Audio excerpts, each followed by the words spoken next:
Nama Jalaluddin Rumi pastinya sudah tak asing lagi di telinga para pecinta sastra dan filsafat. Pria yang dikenal Rumi ini merupakan seorang penyair sufi yang lahir pada 1207 Masehi. Jika melihat garis keturunan, Rumi berasal dari keturunan terpandang dan terhormat. Merujuk dari silsilah keluarga sang ayah, silsilah Rumi bertemu dengan Abu Bakar As-Siddiq. Sedangkan dari keturunan sang ibu bertemu sampai pada Ali bin Abi Thalib. Rumi dikenal dengan kemampuan intelektualnya yang tinggi serta mampu menuangkan perasaan ke dalam bentuk puisi. Karya puisi Rumi memiliki kata-kata indah dan penuh makna. Meskipun dikenal sejak abad 13 awal, karya-karya dari filsuf asal Persia masih abadi dan terkenal.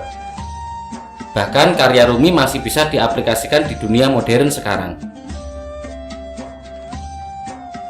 Rumi merupakan seorang penyair sufi yang telah memiliki banyak karya sastra.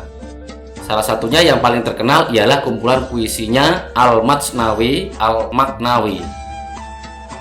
Melalui karya tersebut, Rumi menjadi salah satu seorang penyair sufi paling besar. Siapa yang tak mengenal Jalaluddin Rumi? Seorang sufi yang sangat terkenal di seluruh penjuru dunia. Penggemar dan pengikutnya tidak terbatas pada yang beragama Islam saja, melainkan juga yang menganut kepercayaan lain. Ajarannya memang sangat universal, berlaku untuk semua orang. Saya salah satu seorang pengagum Jalaluddin Rumi. Kalau di Turki dikenal dengan sebutan Mevlana. Bagi saya, syair-syairnya sangat indah, mengandung makna yang teramat dalam. Meski bagi sebagian orang bahasanya seringkali terasa berat dan sulit dimengerti.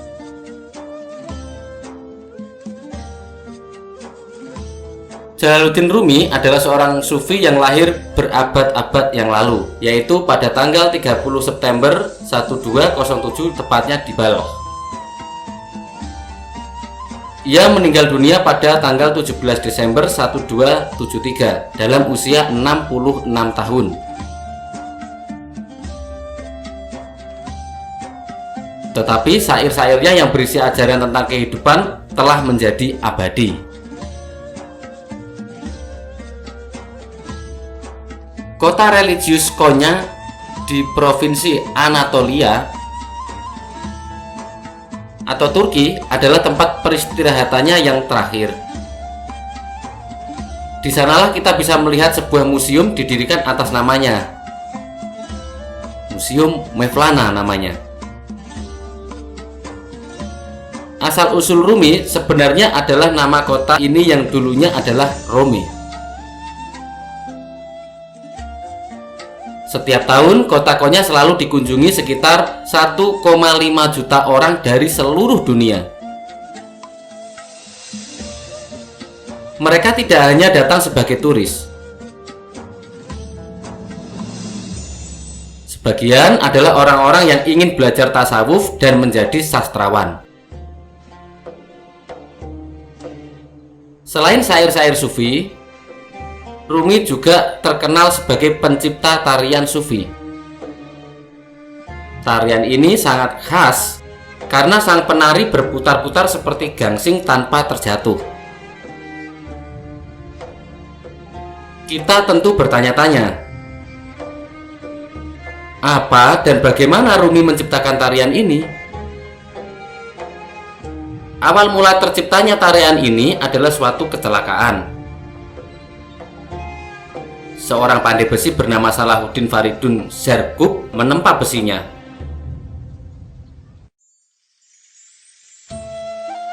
Irama tempaan besi itu membuat Rumi menjadi menari hingga ekstasi. Dari bibirnya terucap syair-syair mistis berbentuk puisi. Di sisi lain, Rumi terinspirasi dari gurunya yaitu Samsuddin Tabrizi. Guru ini adalah sosok darwis misterius yang telah membentuk Rumi dari seorang teolog dialektis menjadi penyair sufi. Konon, kemisteriusan sang guru hampir menyamai Nabi Khidir yang sampai sekarang masih teka-teki bagi kita. Tarian ini kemudian dijadikan ritual. Rumi melakukannya setelah salat Isya di jalanan kota Konya. Perbuatannya ini diikuti oleh para darwis yang lain. Setelah itu, kemudian mereka membaca ayat-ayat suci Al-Quran.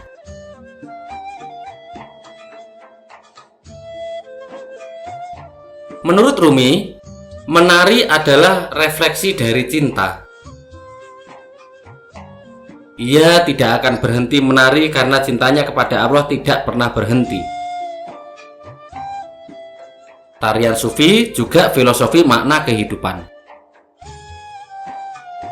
Hal itu tergambar dari pakaian yang dikenakan para penari. Karya-karyanya mengandung kata-kata yang indah dan penuh makna.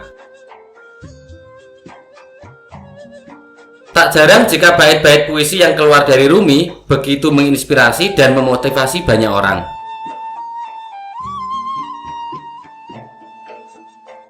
Berikut kumpulan syair dan quote dari Jalaluddin Rumi yang dibacakan oleh Bung Aristo.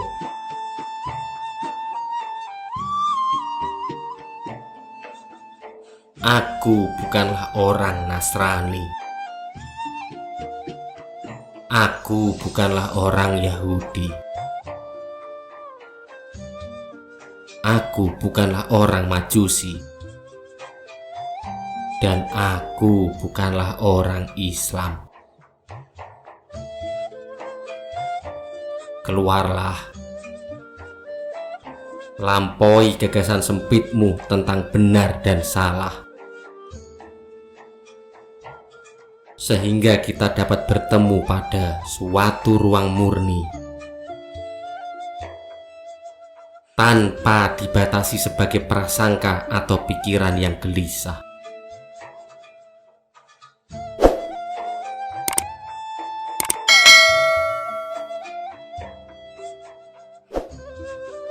Di dalam cahayamu aku belajar mencintai.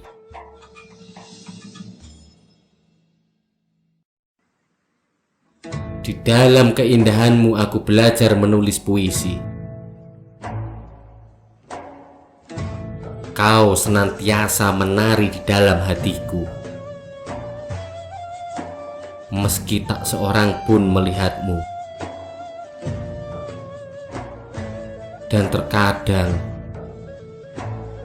aku pun ikut menari bersamamu. Dan penglihatan agung inilah yang menjadi inti dari seniku.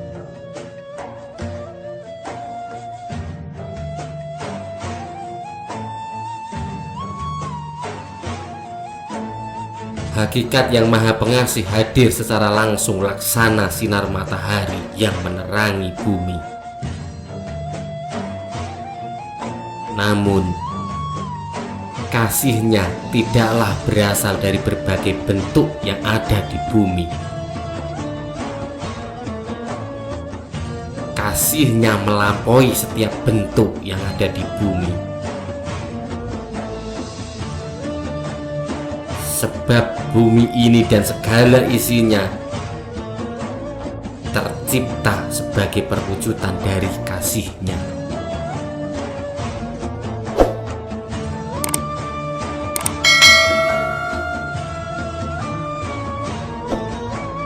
Jika kau ingin melihat wajahnya,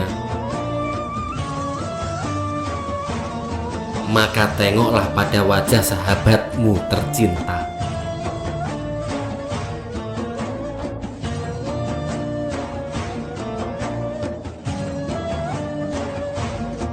Sekian lama aku berteriak memanggil namamu, sambil terus-menerus mengetuk pintu rumahmu. Ketika pintu itu terbuka, aku pun terhenyak dan mulai menyadari. Sesungguhnya selama ini aku telah mengetuk pintu dari dalam rumahku sendiri.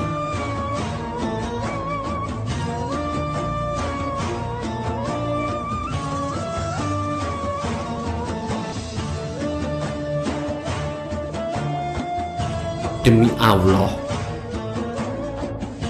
ketika kau melihat jati dirimu sebagai yang maha indah,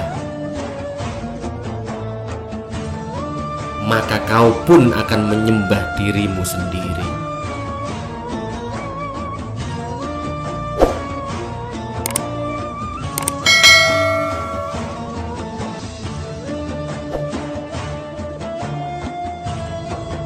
Di mana saja kau berada,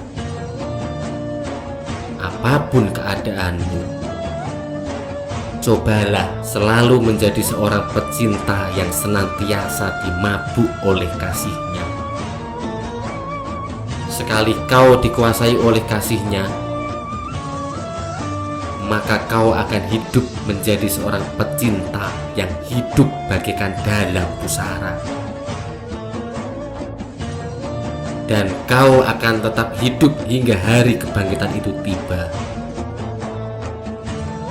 Lantas kau pun akan dibawa ke dalam surga dan hidup kekal selamanya. Namun, jika kau belum menjadi seorang pecinta, maka pada hari pembalasan seluruh pahalamu tidak akan dihitung.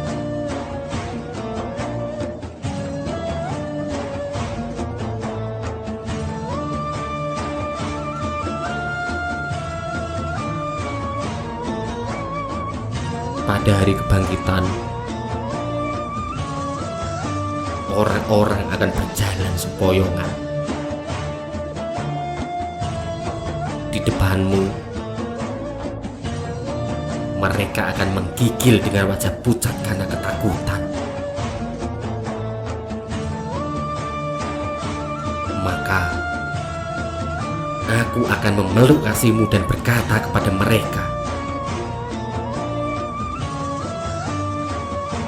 mintalah apapun, mintalah atas namaku.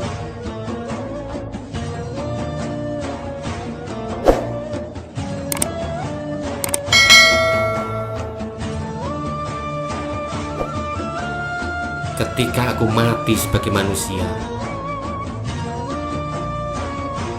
maka para malaikat akan datang dan mengajakku terbang ke langit tertinggi. Dan ketika aku mati sebagai malaikat, maka siapa yang akan mendatangiku? Kau tak akan pernah dapat membayangkannya.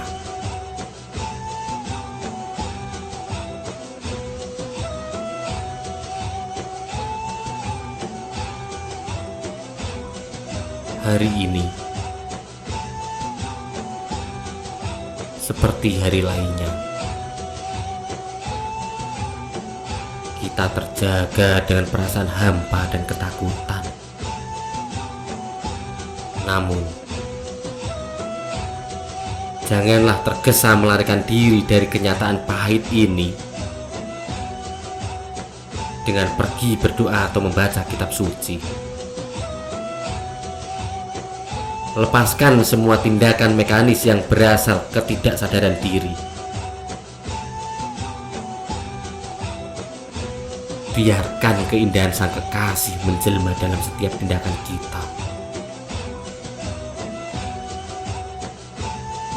Ada beratus jalan untuk berlutut dan bersujud kepadanya.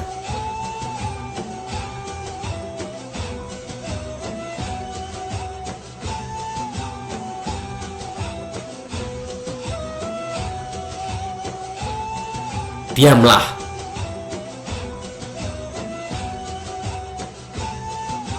Cinta adalah sebutir permata yang tak bisa kau lemparkan sembarangan seperti sebutir batu.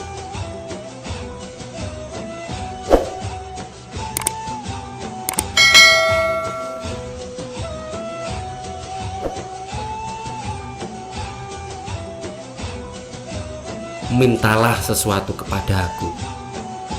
Begitu kau berkata suatu ketika, aku tertawa dan berkata, aku telah cukup bersamamu. Tanpa kehadiranmu, seluruh dunia ini hanyalah sebatang kayu yang mengapung dan terombang-ambing di samudramu.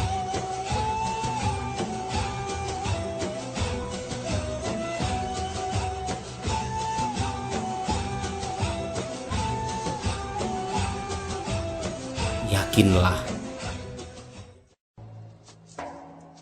di jalan cinta itu Tuhan akan selalu bersamamu.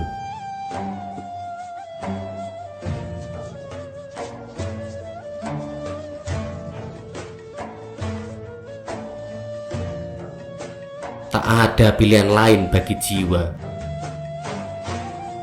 selalu untuk mengasihi. Namun, pertama kali jiwa harus merangkak dan merayap di antara kaki para pecinta. Hanya para pecinta yang dapat lepas dari perangkap dunia dan akhirat.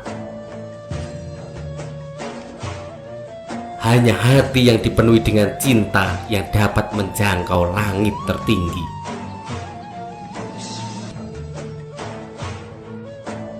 Bunga mawar kemuliaan hanya dapat bersemi di dalam hati para pecinta.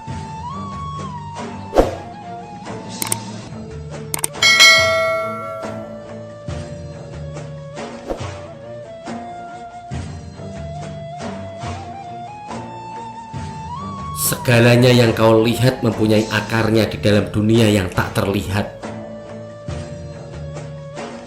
Bentuk akan berubah, namun intisarinya tetaplah sama.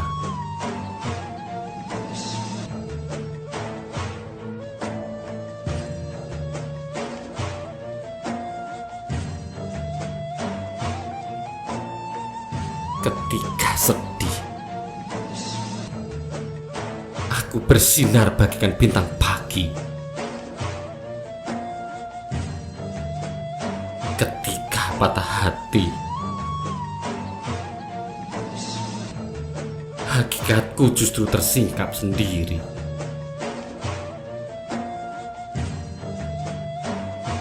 Ketika aku diam dan tenang seperti bumi, tangisku bagaikan guntur yang menggigilkan surga di langit tertinggi.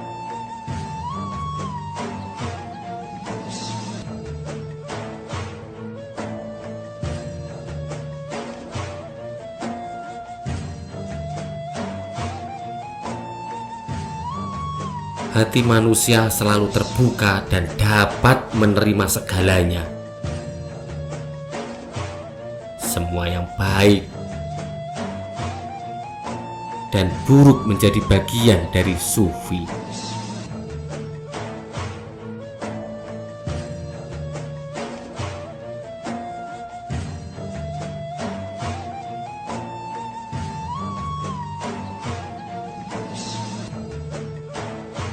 Aku kehilangan duniaku, ketenaranku, dan pikiranku.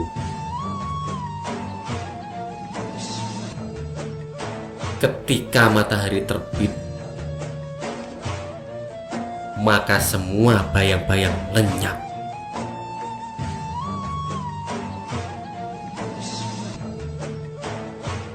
Aku berlari mendahului bayang-bayang tubuhku yang lenyap saat aku berlari.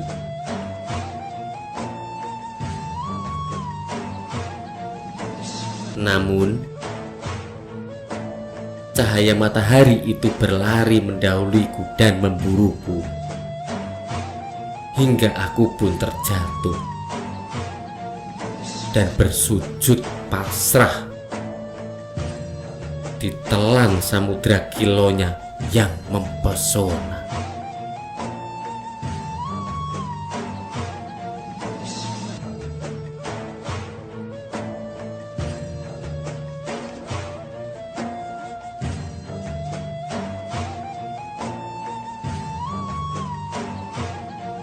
Aku ingin melihat wajahmu pada sebatang pohon, pada matahari pagi, dan pada langit yang tanpa warna.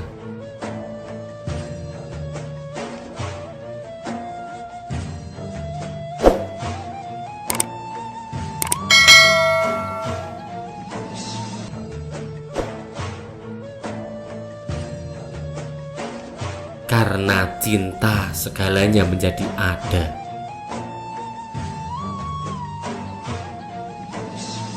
Dan hanya karena cinta pula,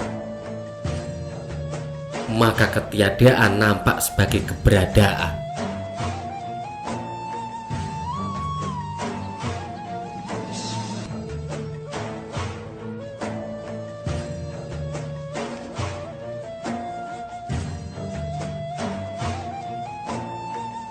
Badan ini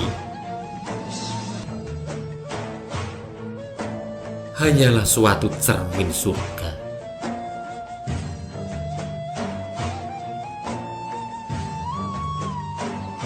Energinya membuat para malaikat cemburu.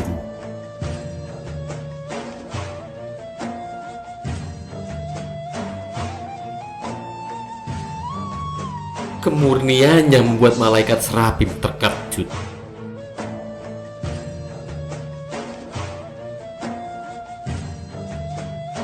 Dan iblis yang berdiam di urat-urat sarafmu pun menggigil takut.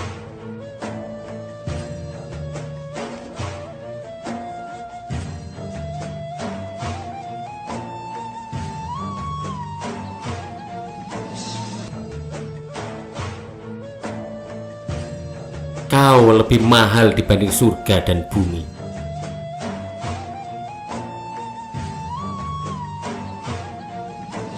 Apa yang bisa kukatakan lagi?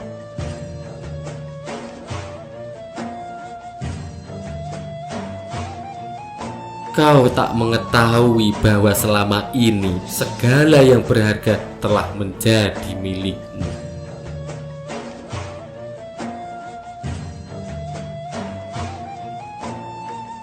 Janganlah menjual dirimu dengan harga murah.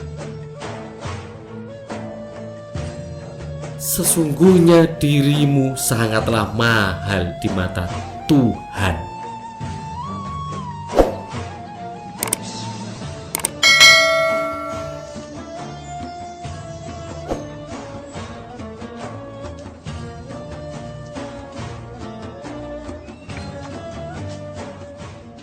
Cintaku padanya adalah hakikat jiwaku.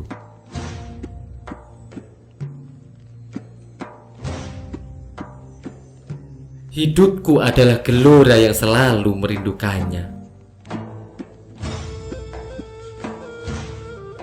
Aku hidup seperti seorang gipsi pengembara. Aku tak pernah menetap di tempat yang sama. Namun setiap malam aku selalu bernyanyi dan menari, ditemani bintang-bintang di bawah langit yang sama.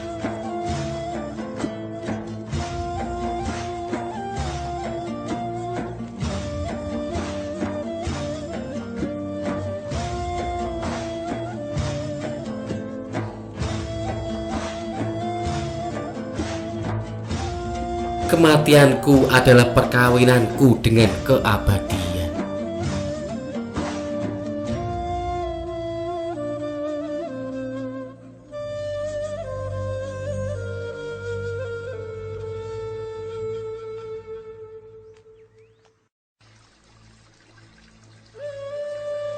Meski aku terbakar habis, namun aku tetap tertawa.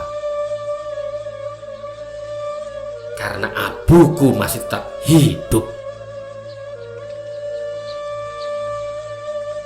Aku telah mati ribuan kali. Namun abuku selalu menari dan lahir kembali dengan ribuan wajah baru.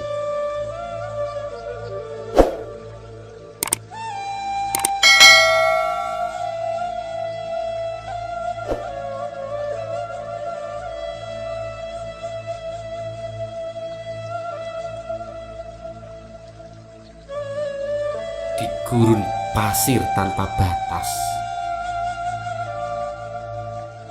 aku kehilangan jiwaku dan menemukan bunga mawar ini.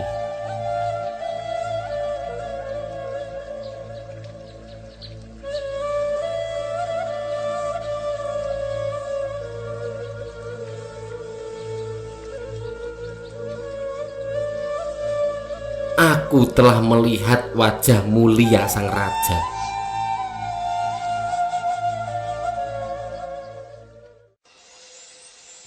Dia adalah mata dan matahari surga.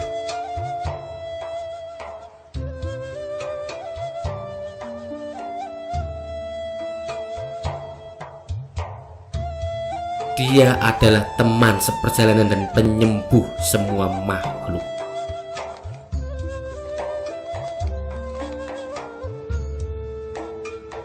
Dia adalah jiwa dan alam semesta yang melahirkan jiwa-jiwa.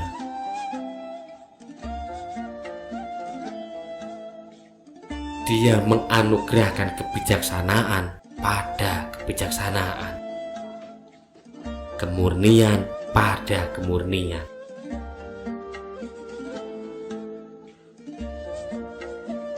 Dia adalah tikar sembayang bagi jiwa-jiwa orang suci.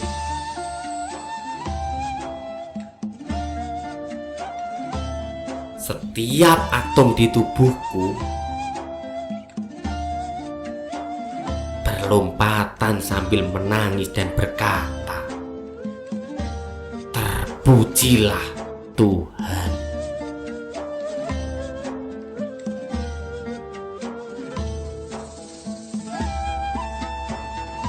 Apapun juga yang mereka katakan atau pikirkan, aku tetap ada di dalam kau. Karena aku adalah kau. Tak seorang pun dapat memahami hal ini sampai ia mampu melampaui pikirannya.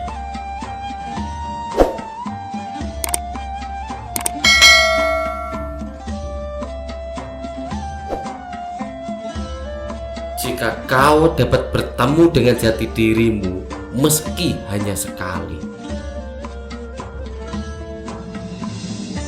maka rahasia dari segala rahasia akan terbuka bagimu. Wajah dari yang maha tersembunyi yang ada di luar alam semesta ini akan nampak pada cermin persepsimu.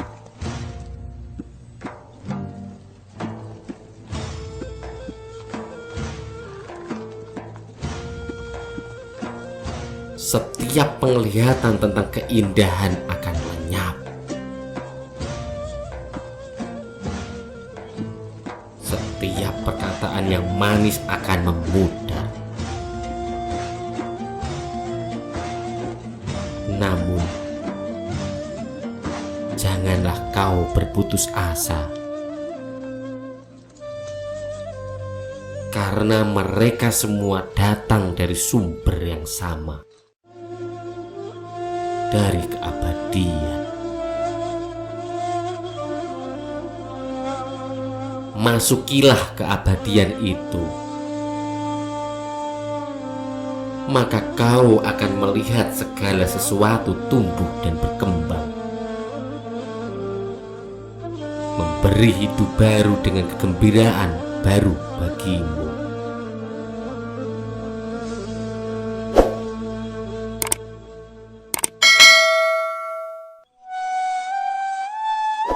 ayat-ayat Tuhan itu tersimpan di hati langit yang paling rahasia.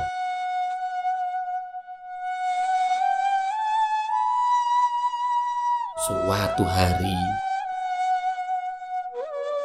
seperti hujan, ayat-ayat Tuhan itu akan jatuh dan menyebar.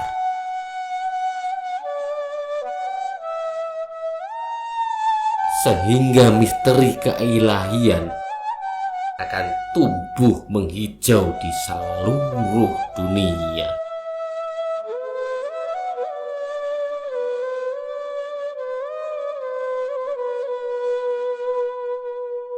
Jika engkau berputar mengelilingi matahari,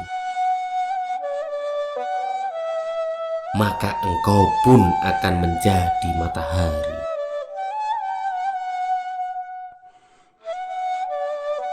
Jika engkau berputar mengelilingi seorang guru, maka engkau pun akan bersatu dengannya.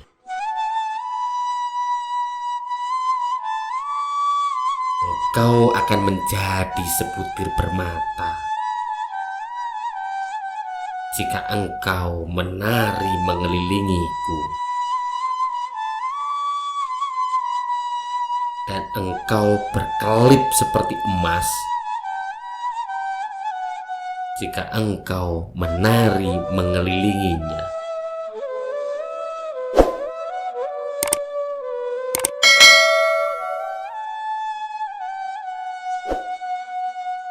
Kau hanya memerlukan aroma anggur, karena makrifat akan menyala dengan sendirinya dari kesunyian hatimu setelah mencium aroma anggur itu.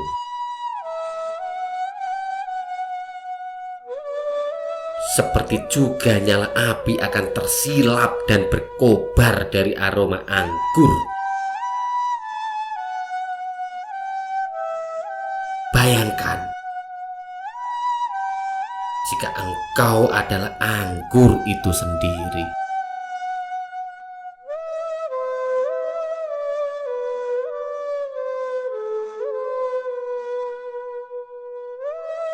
Sufi adalah seorang lelaki atau seorang perempuan yang telah patah hati terhadap dunia.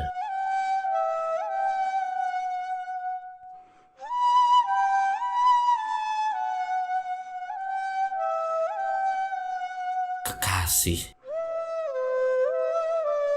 beri aku kesempatan untuk selalu mengetahui bagaimana cara menyambutmu.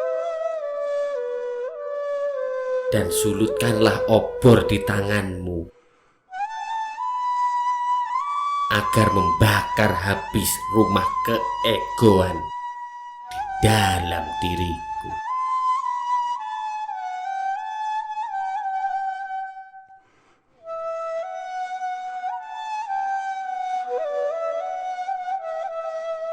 Sembunyikan rahasiaku di dalam harta karun jiwamu.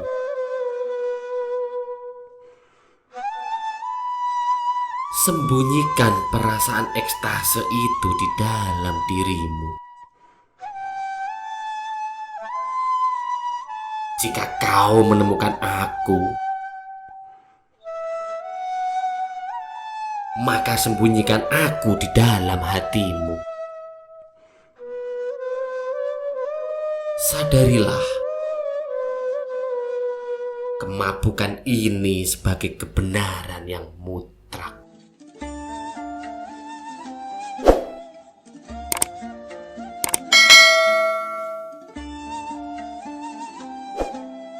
Ingatlah bahwa Nabi Muhammad pernah berkata, satu penglihatan tentangnya adalah suatu berkah yang tak terhingga. Setiap daun dari suatu pohon membawa suatu firman dari dunia yang tak terlihat. Lihatlah, tiap-tiap daun yang jatuh ke tanah sebagai suatu berkah darinya. Segala sesuatu di alam ini senantiasa menari dan harmoni, bernyanyi tanpa lidah dan mendengar tanpa telinga. Ya, semua itu adalah berkah yang tak terhingga darinya.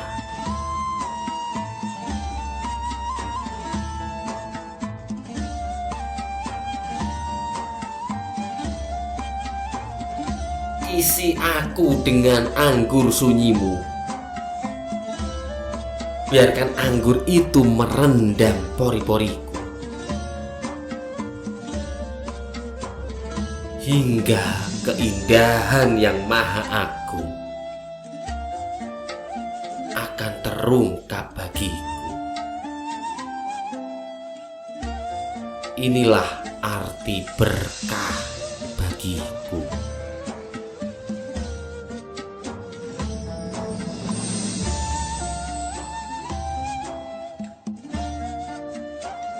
Jika kau mendefinisikan dan membatasi aku dengan berbagai konsepmu, maka kau akan kelaparan dengan dirimu sendiri.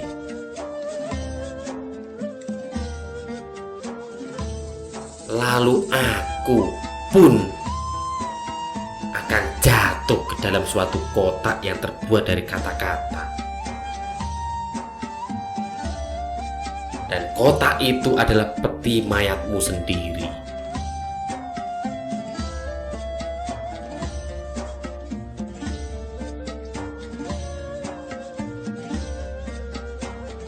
Aku tidak tahu siapa sebenarnya aku. Tapi ketika aku berjalan ke dalam diriku sendiri, maka aku pun terkejut. Ternyata aku adalah suara milikmu, gema yang terpantul dari dinding keilahian.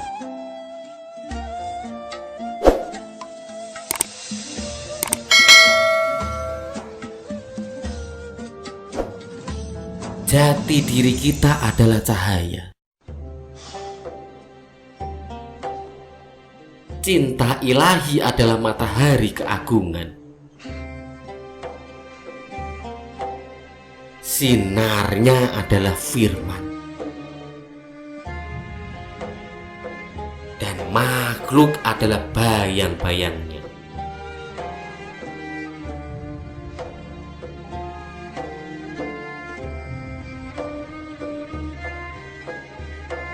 Perkecillah dirimu, maka kau akan tumbuh lebih besar dari dunia. Tiadakan dirimu, maka jati dirimu akan terungkap tanpa kata-kata.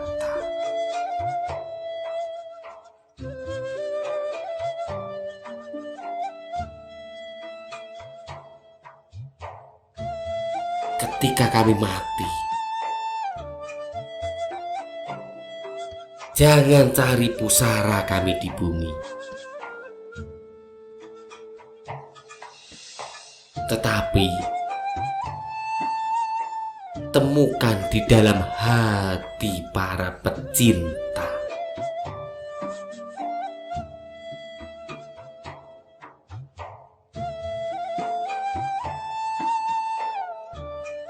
Ketika pikiran dilampaui,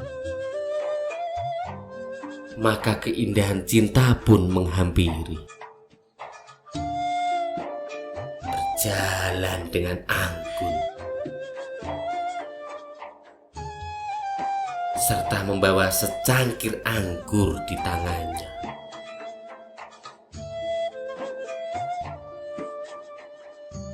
ketika cinta dilampaui, maka Yang Maha Esa pun datang menghampiri.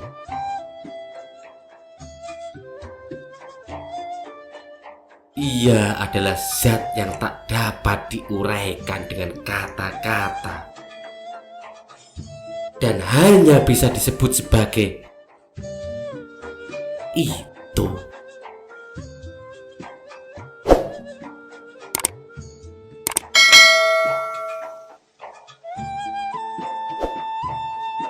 Setiap orang yang tinggal jauh dari sumbernya, dari jati dirinya, maka ia akan selalu rindu untuk kembali ke masa ketika ia masih dipersatukan dengannya.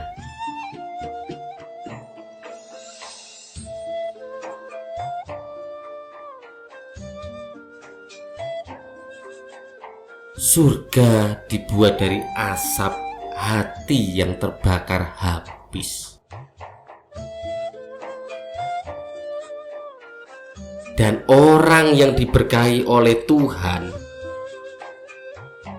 adalah orang yang hatinya telah terbakar habis.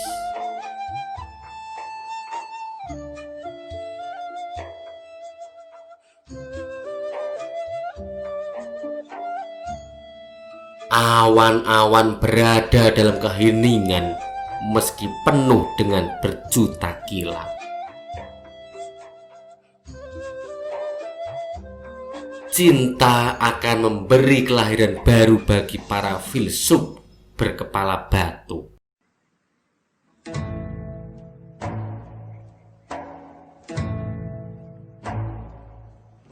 Jiwaku adalah ombak di dalam samudra kemuliaanmu.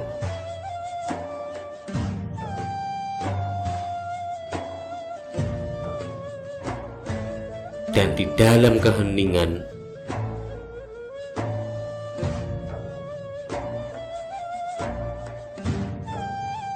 alam semesta beserta segala isinya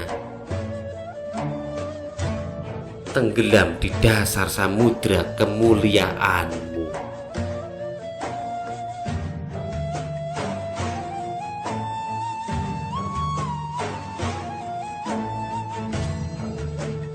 Manusia ibarat suatu pesanggrahan. Setiap pagi selalu saja ada tamu baru yang datang. Kegembiraan, kesedihan, ataupun keburukan. Lalu kesadaran sesaat datang sebagai suatu pengunjung yang tak diduga.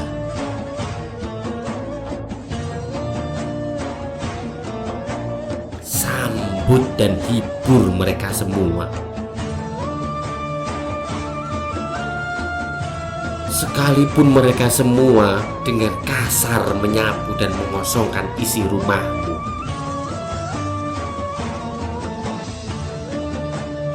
Perlakukan setiap tamu dengan hormat,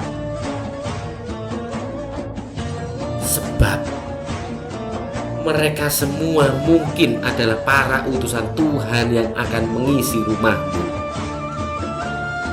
dengan beberapa kesenangan baru.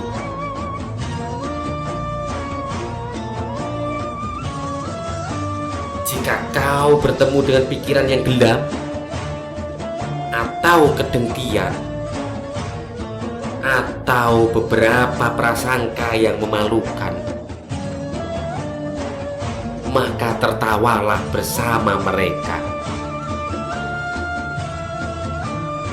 dan undanglah mereka masuk ke rumahmu.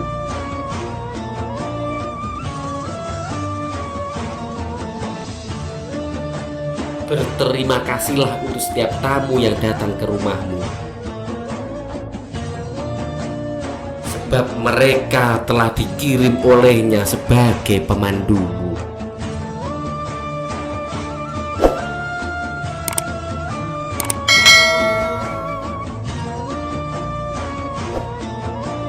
Saat kau datang ke dunia ini, suatu tangga telah ditempatkan di depanmu, dan tangga itu akan mengantarkanmu kepadanya. Dari bumi ini, kau pun naik menjadi tumbuhan. Dari tumbuhan, kau pun naik menjadi hewan. Setelah itu pun kau naik menjadi manusia, makhluk yang mewarisi pengetahuan melalui akal dan iman. Lihatlah, tubuhmu merupakan turunan dari debu. Tetapi bagaimana bisa tubuhmu menjadi begitu sempurna? Lalu, mengapa engkau takut dengan kematian? Ketika kau berhasil melampaui bentuk manusia ini, maka tak diragukan lagi kau akan menjadi malaikat dan membumbung melampaui lapisan-lapisan langit tertinggi. Tetapi janganlah berhenti di sana. Bahkan badan surgawimu itu akan tetap tumbuh menjadi tua. Lampaui lagi surga itu dan melompatlah ke dalam samudra kesadaran yang maha luas. Biarkan dirimu yang bagaikan setetes air itu menjelma menjadi 100 samudra. Tetapi jangan berpikir bahwa hanya setetes air itulah yang telah menjadi samudra. Sebab samudra juga telah menjelma menjadi setetes air.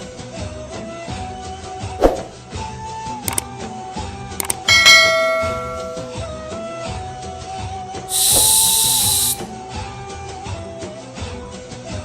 Diamlah. Dengarkan suara dalam dirimu. Ingatlah firman pertamanya. Kita melampaui setiap